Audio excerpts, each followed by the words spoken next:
नमस्कार दोस्तों, एक बार फिर से आप लोगों का इस YouTube चैनल में स्वागत करते हैं। देखिए, इससे पिछले वीडियो में हमने राजस्थान के भौतिक प्रदेश हैं, इस भौतिक प्रदेश में तीसरा पार्ट है वो पढ़ लिया, जिसमें हमने मैदानी भाग को पढ़ा था। और मैदानी भाग के बाद में आज हम इसी भौतिक प्रदेश के चौथे पार्ट को पढ़ते हैं।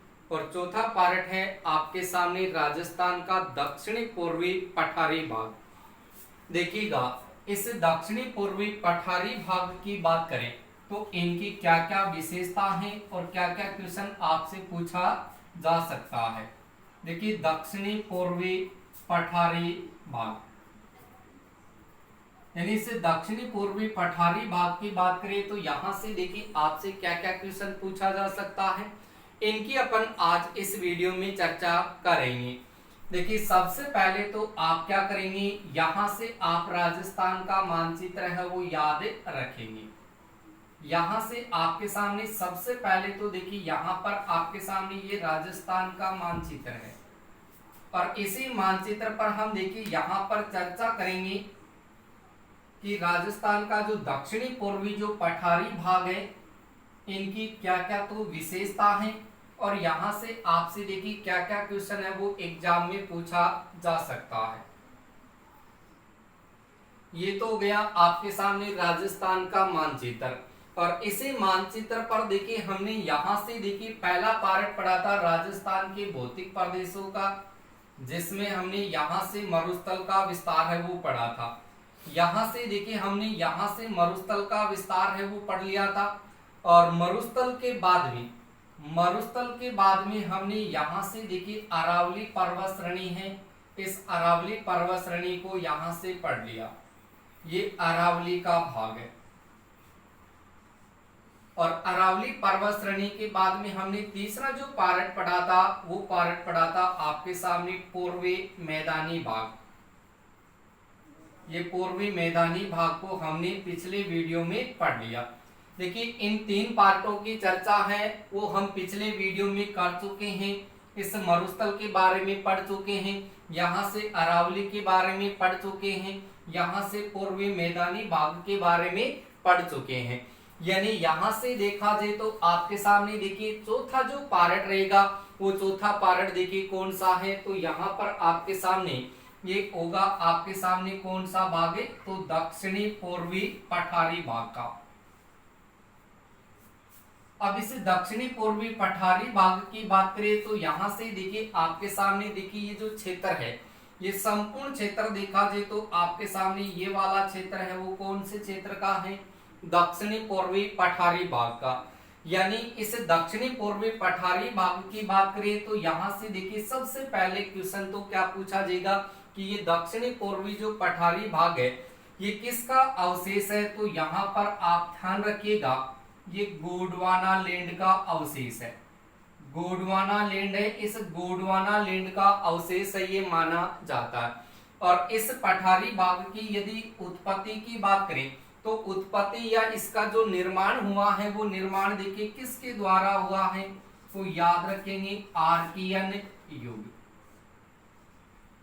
देखिए, आर्कियन युग की जो चट्टान है इन चट्टानों के द्वारा देखिए आपके सामने इस दक्षिणी पूर्वी पठारी भाग का देखिए यहां से निर्माण है वो माना जाता है। जबकि उत्पत्ति की बात करें तो इनकी उत्पत्ति है वो कहां से हुई है, गोंडवाना लैंड से हुई है।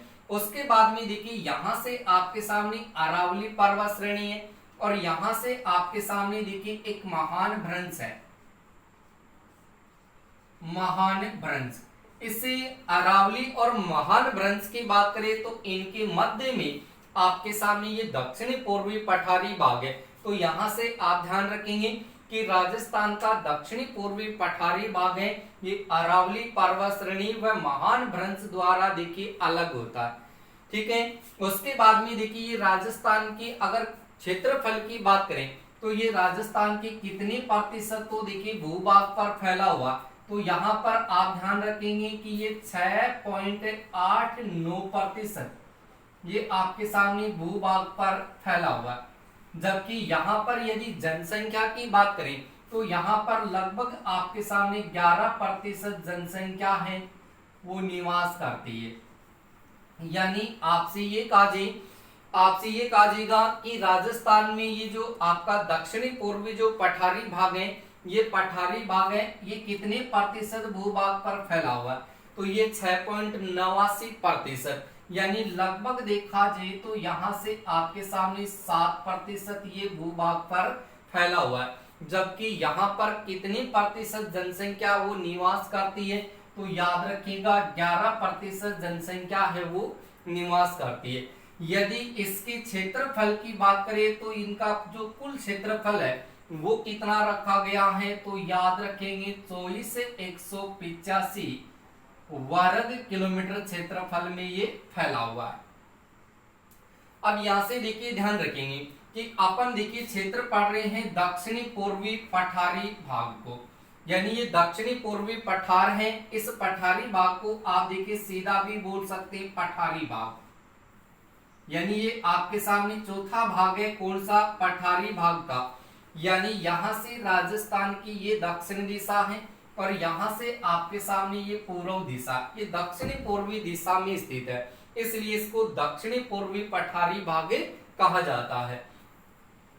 अब देखिएगा इस दक्षिणी पूर्वी पठारी भाग की देखिए यहां से आगे इनकी विशेषता की बात करें तो आगे इनकी विशेषता है वो देखिए क्या क्या रहेगी।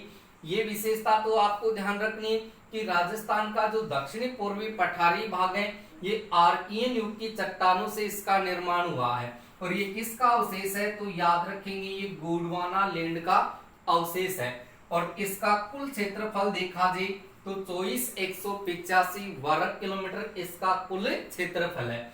ये राजस्थान के कितने प्रतिशत भूभाग पर फैला हुआ है? तो यहाँ पर 6.89%, यानी लगभग ये 7% भूभाग पर फैला हुआ है। जबकि यहाँ पर अगर जनसंख्या की बात करें तो यहाँ पर 11% जनसंख्या है वो यहाँ पर निवास करती है। उसके बाद में देखिए यहाँ पर मैंने कहा कि आर्कियन युग की चट्टानों के द्वारा यहाँ पर इस पठारी भाग का निर्माण हुआ है और यहाँ पर देखा जाए तो आपके सामने देखिए कोटा जिले का भाग है और यहाँ पर आपके सामने देखिए झालावाड़ जिले का भाग है।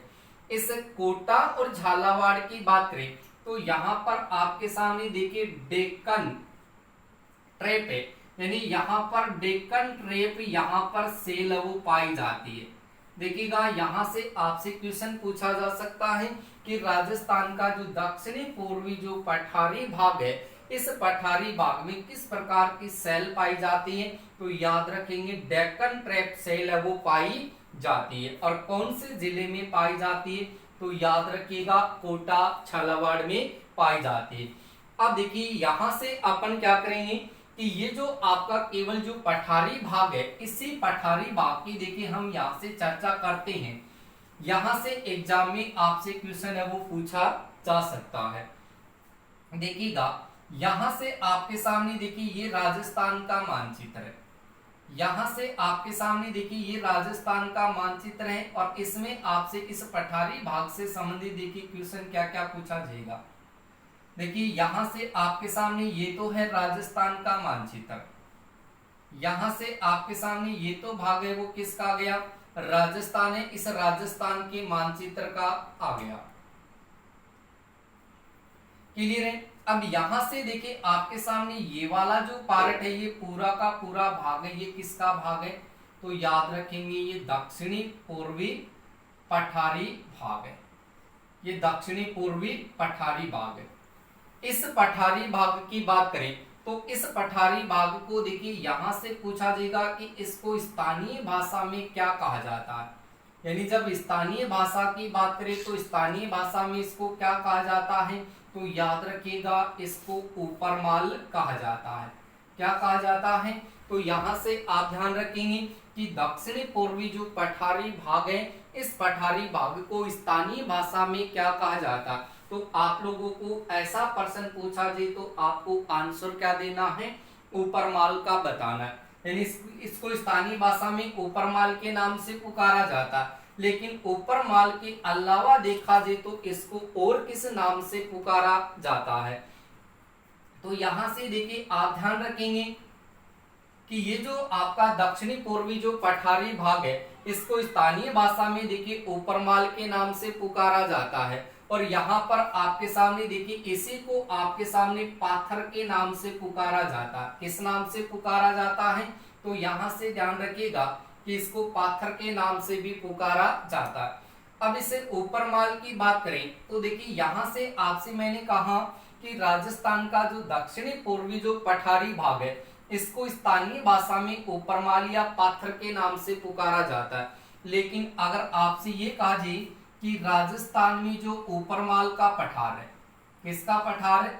ऊपरमाल का पठार। देखिए पठारों की चर्चा अपन आगे नेक्स्ट वीडियो में जरूर करेंगे, सारे पठारों की एक साथ। यानी ऊपरमाल का यदि पठार पूछा जाए तो ऊपरमाल का पठार देखिए कहां पर है? तो याद रखिएगा आपके सामने देखिए चित्तौड़गढ़ जिले में है। कहां पर है? चित्तौड़गढ़ में। और चित्तौड़गढ़ के अलावा देखा जाए तो आपके सामने जिला आता है कौन सा? भीलवाड़ा। यानी यहाँ पर आपको पता है कि ये चित्तौड़गढ़ जिले का भाग है और यहाँ पर आपके सामने भीलवाड़ा जिले का भाग है। तो यहाँ पर देखिए, यहाँ पर चित्तौड़गढ़ की बात करें तो चित्तौड़गढ़ में तो आपको एक स्थान मिलेगा कौन सा? भैंसरोडगढ़। कौन सा क्षेत्र मिलेगा? भैंसरोडगढ़। और यहाँ पर यदि भीलवाड़ा की बात करें तो भीलवाड़ा में आपको कौन सा क्षेत्र मिलेगा? तो याद रखेंगे बिजोलिया। यानी बिजोलिया की बात करें तो बिजोलिया है ये तो आपके सामने कहां पर है? भीलवाड़ा में है। यानी बिजोलिया है ये आपके सामने कहां पर है? भीलवाड़ा जिले में है। और यहाँ पर भैंसरोडगढ़ है ये कहां पर है?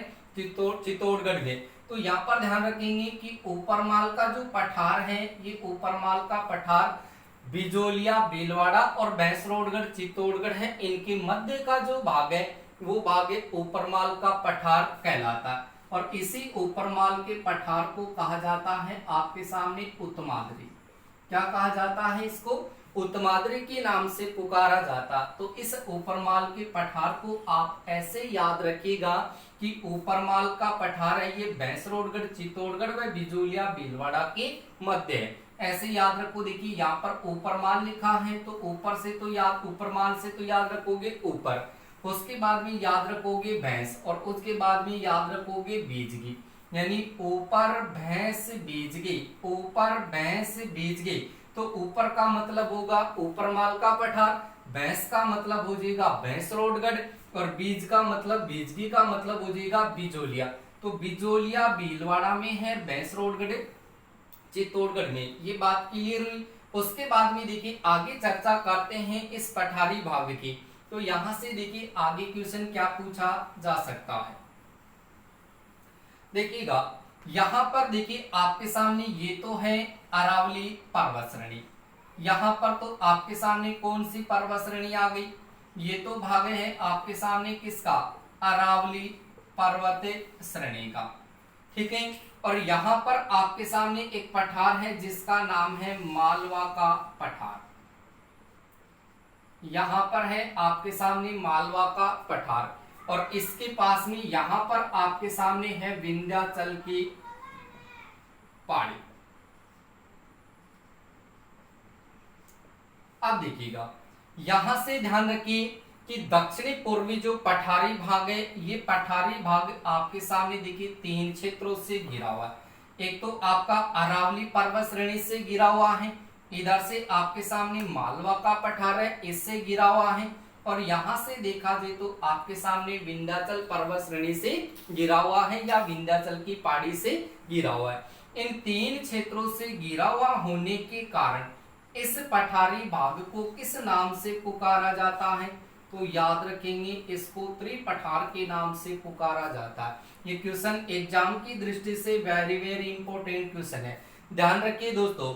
यानी आपसे ये कहा जाएगा कि राजस्थान में त्रिपठार है वो किस पठार को कहा जाता है? तो त्रिपठार आपके सामने कौन से पठार को कहा जाता है? दक्षिणी पूर्वी पठारी भाग को ही त्रिपठार कहा जाता है। इसको त्रिपठार क्यों कहा जाता है?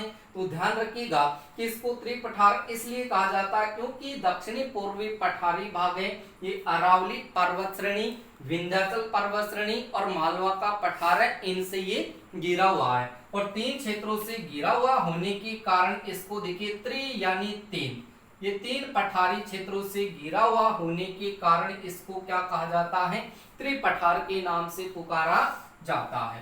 क्लियर हुई इतनी बात। उसके बाद में देखिए यहां से आगे इनकी चर्चा करते हैं। देखिए यहां से चर्चा करते हैं तो यहाँ पर देखिए संपूर्ण देखिए भाग 3 क्षेत्रों से घिरा हुआ होने के कारण तो ये त्रिपठार कहलाता है।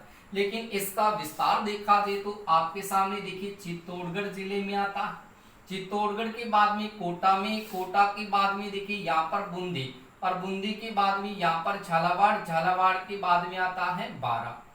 यानी यहां से देखिए इसको संपूर्ण भाग की बात करें तो यानी 3 क्षेत्रों से घिरा हुआ होने के कारण तो इसको त्रिपठार कहा जाता है। लेकिन अगर केवल चित्तौड़गढ़ जिले की बात करें, कौन से जिले की बात करते हैं, चित्तौड़गढ़ जिले की बात करें तो चित्तौड़गढ़ जिले में देखिए इसको किस नाम से पुकारा जाता है, किस पठार के नाम से पुकारा जाता है, तो याद रखेंगे इसको मालवा का पठार कहा जाता है। क्या कहा जाता है, इसको मालवा का पठार कहा जाता है। यानी 3 क्षेत्रों से घिरा हुआ होने के कारण इसको त्रिपठार कहा जाता है। और राजस्थान के चित्तौड़गढ़ जिले में इस दक्षिणी पूर्वी पठारी भाग को क्या कहा जाता है, तो याद रखेंगे इसको मालवा का पठार कहा जाता है। लेकिन यहाँ पर आपसे ये कहा जाए कि कोटा, उसके बाद में आपके सामने बूंदी, बूंदी के बाद में देखिए बारा, और बारा के बाद में आता है आपके सामने झालावाड़। यानी यहां से कोटा, बूंदी, बारा और झालावाड़ जिले की बात करें तो यहां पर देखिए इन 4 जिलों में इस पठारी भाग को क्या कहा जाता है, तो याद रखेंगे यहां पर इसको क्या कहा जाएगा, तो याद रखेंगे इसको हाड़ौती का पठार कहा जाता है। क्या कहा जाएगा, तो याद रखेंगे इसको हाड़ौती का पठार है वो कहा जाता है, हाड़ौती का पठार।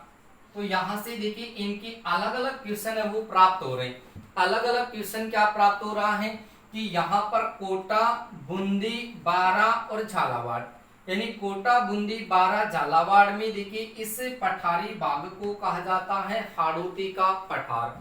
यानी हमने पिछले वीडियो में देखिए चर्चा की थी कि हाड़ौती का पठार कोटा, बूंदी, बारा, झालावाड़ में है और ये दक्षिणी पूर्वी पठारी भाग को कहा जाता है। लेकिन हमने पिछले वीडियो में पढ़ा था हाड़ौती क्षेत्र। देखिए हाड़ौती क्षेत्र की बात करें तो हाड़ौती क्षेत्र में आपके सामने देखिए मैंने 4 जिले बताए थे।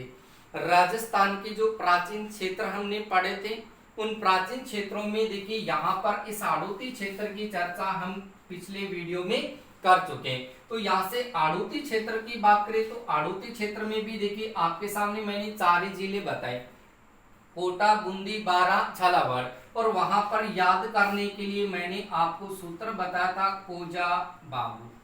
देखिए कौन सा सूत्र पढ़ा था हमने, कोजा बाबू। यानी कोजा बाबू कोटा, झालावाड़, बारा और बूंदी ये आपके सामने हाड़ौती क्षेत्र में है। तो यहाँ पर देखिए यहाँ पर ये जो दक्षिणी पूर्वी जो पठारी भाग है, ये जो दक्षिणी पूर्वी पठारी भाग है, इस दक्षिणी पूर्वी पठारी भाग को देखिए यहां से पढ़ते हैं कि ये अरावली, मालवा का पठार और विंध्याचल की पहाड़ी, इन 3 क्षेत्रों से घिरा हुआ होने के कारण तो इसको कहा जाता है आपके सामने देखिए त्रिपठार। क्या कहा जाएगा, त्रिपठार। लेकिन इसको चित्तौड़गढ़ जिले में किस नाम से पुकारा जाता है, तो आंसर होगा मालवा का पठार। उसके बाद में देखिए यहाँ पर इसको कोटा, बूंदी, बारा और झालावाड़ जिले की बात करें तो वहां पर इसको क्या कहा जाएगा, हाड़ौती का पठार।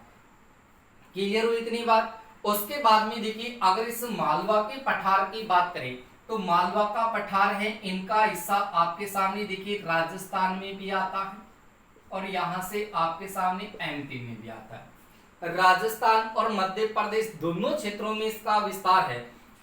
लेकिन जब इस मालवा के पठार की बात करें तो मालवा के पठार को देखिए आपके सामने 2 भागों में बांटा गया है। मालवा का जो पठार है इसको कितने भागों में बांटा गया है, इसको 2 भागों में बांटा गया। और यदि इनकी 2 भागों की बात करें तो एक तो आता है आपके सामने देखिए बघेलखंड का पठार और एक आता है आपके सामने बुंदेलखंड का पठार।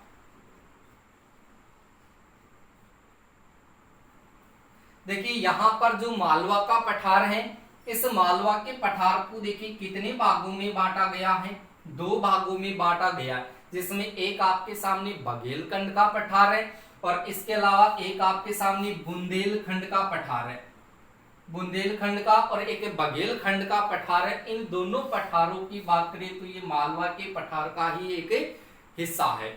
लेकिन यहां से आप एक चीज ध्यान रखिएगा कि मालवा का पठार, बघेलखंड का पठार और बुंदेलखंड का जो पठार है, इन तीनों क्षेत्रों का जो मिश्रण है, इन तीनों क्षेत्रों का जो मिश्रण है, इससे आपके सामने एक पठार का निर्माण होता है और उस पठार का नाम है आपके सामने देखिए दक्कन का पठार। कौन सा पठार होगा? तो यहां से आप ध्यान रखेंगे ये दक्कन का पठार है, यानी मालवा का पठार है। इसके 2 भाग प्राप्त होते हैं, एक बघेलखंड का पठार और एक बुंदेलखंड का। एक बघेलखंड का पठार है, दूसरा बुंदेलखंड का पठार है। लेकिन मालवा का, बुंदेल का और बघेल का, इन तीनों से मिलकर के आपके सामने कौन से पठार का निर्माण होता है? तो याद रखेंगे यहाँ पर दक्कन का पठार है, इसका निर्माण होता है। और यहाँ पर आपके सामने कौन सी चट्टान पाई जाती है? तो याद रखेंगे क्वार्टजाइट चट्टान है वो पाई जाती है। ठीक है, उसके बाद में देखिएगा यहाँ पर मैंने कहा कि ये मालवा का पठार है, इसकी हमने चर्चा कर ली है और यहाँ से दक्कन के पठार का निर्माण होता है। दक्कन के पठार की बात करें तो इनका विस्तार है वो आपके सामने देखिए कहाँ मिलेगा? तो राजस्थान में भी मिलेगा और आपके सामने एमपी में भी मिलेगा, यानी राजस्थान और एमपी दोनों में दक्कन के पठार का विस्तार हो जाएगा। उसके बाद में देखिए यहाँ से आगे चर्चा करते हैं तो यहाँ पर ये विंध्याचल की पहाड़ी है और विंध्याचल की पहाड़ी में यहाँ पर आपके सामने विंध्य कगार का विस्तार आता है। इसका विस्तार आता है विंध्यन कगार का। तो ये विंध्यन कगार का हिस्सा है वो भी आपके सामने इस दक्षिणी पूर्वी पठारी भाग से जुड़ा हुआ है। इतनी चीज आप लोगों को समझ में आ चुकी होगी। यानी यहाँ पर थोड़ा सा कंफ्यूज करने वाला क्वेश्चन है वो आपसे क्वेश्चन पूछा जा सकता है। इस कंफ्यूज को देखिए दूर आपको कैसे करना है।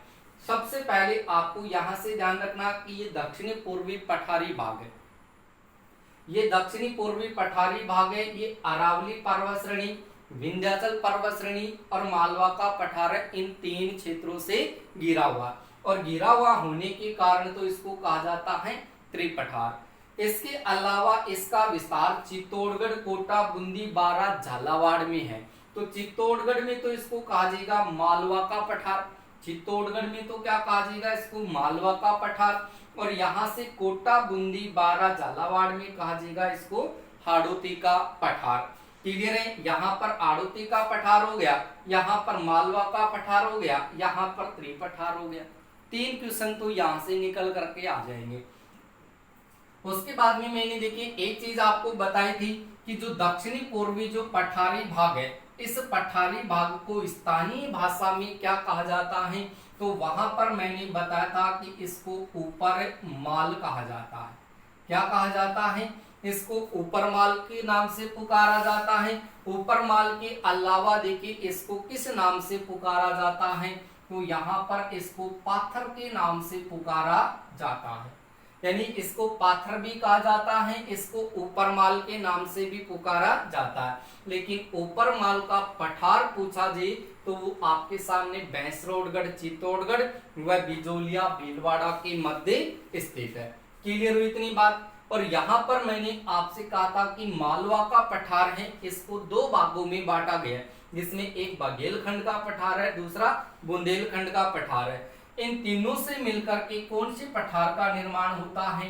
दक्कन का पठार है, इसका निर्माण होता है। क्लियर हुई इतनी बात? उसके बाद में देखिए इसकी आगे चर्चा करते हैं, आगे चर्चा करते हैं इसकी। तो यहां से देखिए और क्वेश्चन आपसे एग्जाम में कौन सा पूछा जा सकता है। देखिएगा यहाँ पर आपके सामने ये दक्षिणी पूर्वी पठारी भाग है, यहाँ पर ये आपके सामने दक्षिणी पूर्वी पठारी भाग है। अगर इसे दक्षिणी पूर्वी पठारी भाग की बात करें तो इस पठारी भाग को आपके सामने देखिए बनावट के आधार पर, किस आधार पर? बनावट के आधार पर देखा जाए तो बनावट के आधार पर इसको देखिए कितने भागों में बांटा गया है, यानी बनावट के आधार पर इस पठार को कितने भागों में बांटा गया है। और ये दक्षिणी पूर्वी जो पठारी भाग है ये प्रत्यक्ष रूप से देखा जाए या फिर ये अप्रत्यक्ष रूप से देखा जाए तो किसका हिस्सा है वो माना जाता है। यानी यहां से देखिए पहले तो इन दोनों चीजों की चर्चा करते हैं कि राजस्थान का जो दक्षिणी पूर्वी जो पठारी भाग है ये पठारी भाग प्रत्यक्ष रूप से देखिए किसका भाग है और अप्रत्यक्ष रूप से देखा जाए तो ये किसका भाग है। यानी प्रत्यक्ष रूप से देखा जाए तो आपके सामने देखिए पठार प्राप्त होता है कौन सा, मालवा का पठार। कौन सा भाग प्राप्त होता है तो यहां पर याद रखिएगा मालवा का पठार, ये क्वेश्चन एग्जाम की दृष्टि से इंपॉर्टेंट है।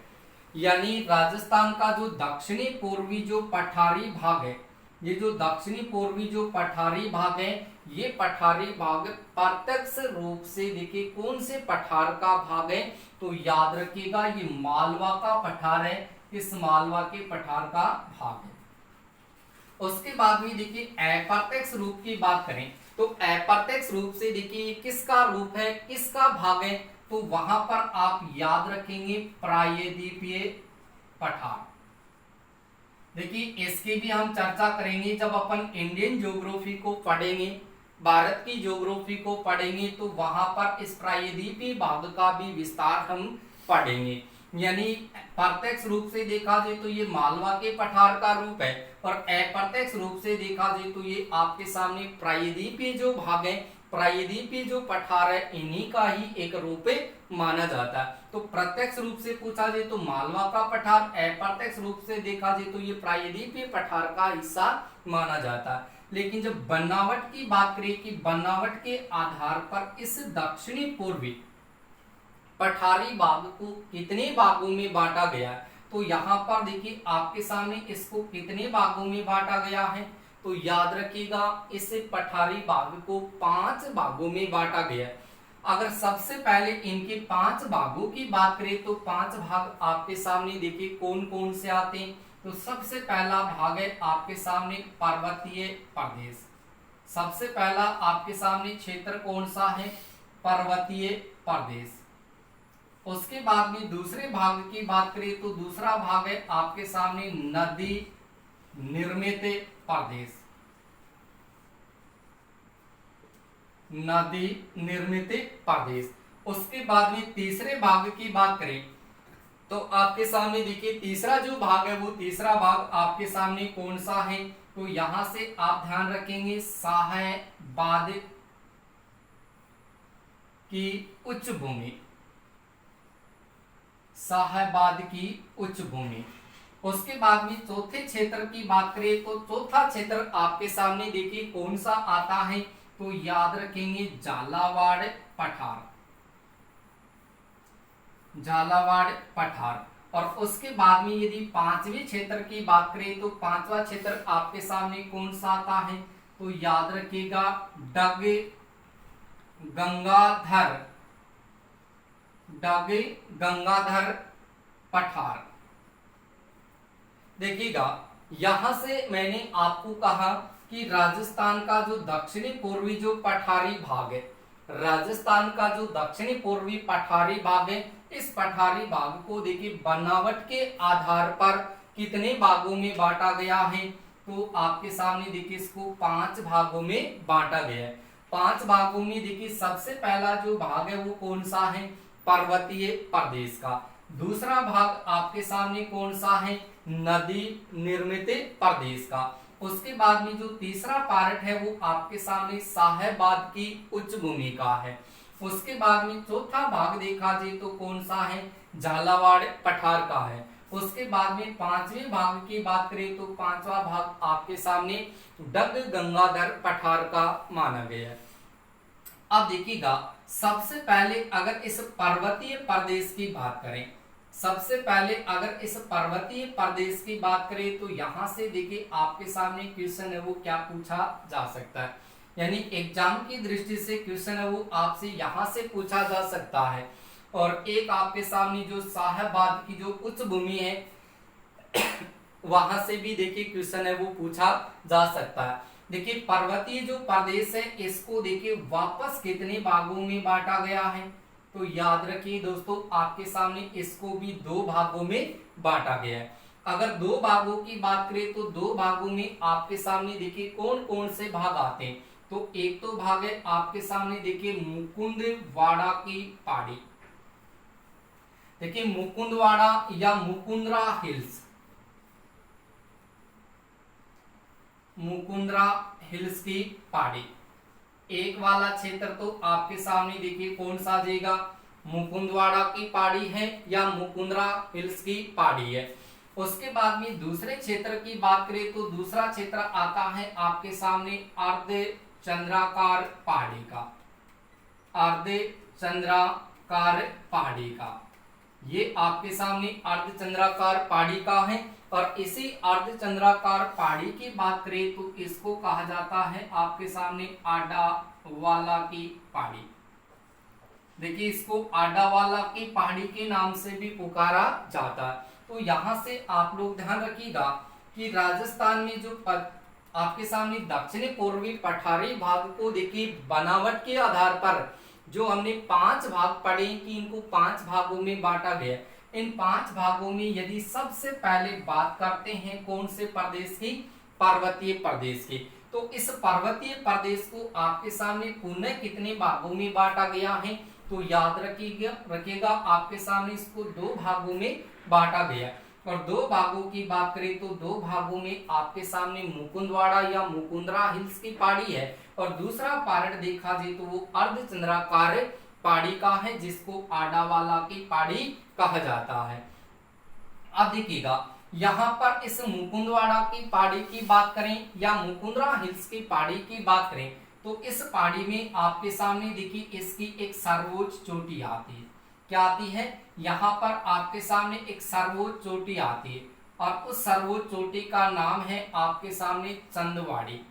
कौन सी चोटी है यहाँ पर, चंदवाड़ी चोटी, यानी मुकुंदवाड़ा या मुकुंदरा हिल्स की जो पहाड़ी है इस पहाड़ी की जो सर्वोच्च चोटी है वो सर्वोच्च चोटी कौन सी है, तो याद रखिएगा आपके सामने चंदवाड़ी चोटी है जिसकी ऊंचाई लगभग आपके सामने 715 मीटर ऊंची मानी जाती है। यानी इसकी यदि ऊंचाई की बात करें तो ऊंचाई लगभग आपके सामने देखिए 715 मीटर है वो मानी जाती है। लेकिन जब इस दक्षिणी पूर्वी पठारी भाग की बात करें तो इसकी अगर औसत ऊंचाई की बात करें, अगर इसकी औसत ऊंचाई की बात करें तो औसत ऊंचाई आपके सामने इसकी 600 मीटर है। यानी इसकी औसत ऊंचाई है वो कितनी है, 600 मीटर है। यानी दक्षिणी पूर्वी पठारी भाग की जो औसत ऊंचाई है वो औसत ऊंचाई कितनी है, तो याद रखिएगा 600 मीटर है। और इनका ढाल देखा जाए तो ढाल आपको मिलेगा दक्षिण से उत्तर की ओर, इसका ढाल मिलेगा दक्षिण से उत्तर की ओर। और मैदानी भाग का यदि ढाल पूछा जाए तो ढाल बताना दक्षिण से उत्तर पूर्व की ओर, दक्षिण से उत्तर पूर्व की ओर है। और इनका ढाल आपसे पूछा जाए तो दक्षिण से उत्तर की ओर है। यहाँ पर आपके सामने मुकुंदवाड़ा या मुकुंदरा हिल्स की जो पहाड़ी है इस पहाड़ी का विस्तार आपके सामने देखिए कोटा जिले में आता है। कहां पर आता है, कोटा जिले में। और यहाँ पर आपके सामने देखिए इसकी जो सर्वोच्च चोटी है वो सर्वोच्च चोटी कौन सी है, चंदवाड़ी चोटी है जिसकी ऊंचाई 715 मीटर है। अब क्वेश्चन यहाँ से क्या पूछेगा कि राजस्थान का जो दक्षिणी पूर्वी जो पठारी भाग है इस पठारी भाग की देखिए सर्वोच्च चोटी कौन सी है, तो राजस्थान का दक्षिणी पूर्वी जो पठारी भाग है इस पठारी भाग की सबसे ऊंची चोटी कौन सी है, चंदवाड़ी चोटी है जिसकी ऊंचाई 715 मीटर है। और ये मुकुंदवाड़ा की पहाड़ी है वहां पर इनका विस्तार स्थित है। ये क्वेश्चन आपसे देखिए रीट की एग्जाम में पूछा जा सकता है, यानी रीट की एग्जाम में यहाँ से क्वेश्चन आ सकता है कि राजस्थान का जो दक्षिणी पूर्वी पठारी भाग है इस पठारी भाग की सबसे ऊंची चोटी कौन सी है, तो सबसे ऊंची चोटी आपको मिलेगी चंदवाड़ी चोटी। उसके बाद में देखिए यहाँ पर अगर अर्धचंद्राकार पहाड़ी या आडावाला की पहाड़ी की बात करें तो अर्धचंद्राकार पहाड़ी या आडावाला की पहाड़ी का अगर विस्तार देखा जाए तो विस्तार तो आपके सामने कौन से जिले में मिलेगा, बूंदी जिले में मिलेगा। और इस अर्धचंद्राकार पहाड़ी की बात करें तो इनकी अगर सर्वोच्च चोटी की बात करें तो वो सर्वोच्च चोटी आपके सामने देखिए कौन सी है, तो याद रखिएगा सतूर चोटी।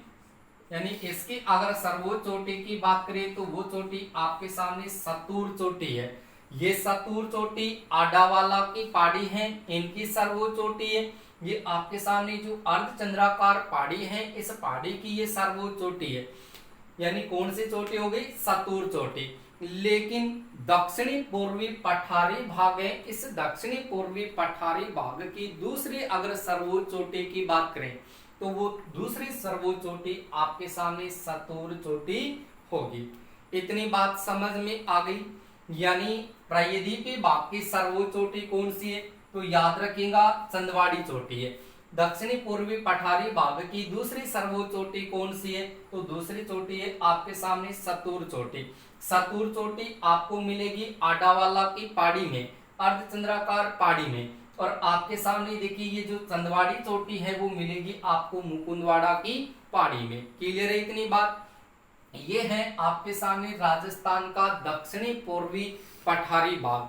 और इस पठारी भाग को आप पढ़ते हैं तो पढ़ने से पहले आप राजस्थान का जो तीसरा पार्ट है भौतिक प्रदेशों का, मैदानी भागों का, उनको भी आप पीछे जाकर के वीडियो में पढ़ सकते हैं। इससे पहले अरावली पर्वतमाला है, इनका विस्तार से वर्णन किया गया है, उनको आप पढ़ने की कोशिश करना। इससे पहले राजस्थान में जो मरुस्थल का विस्तार है उनको भी आप पढ़ने की कोशिश करना।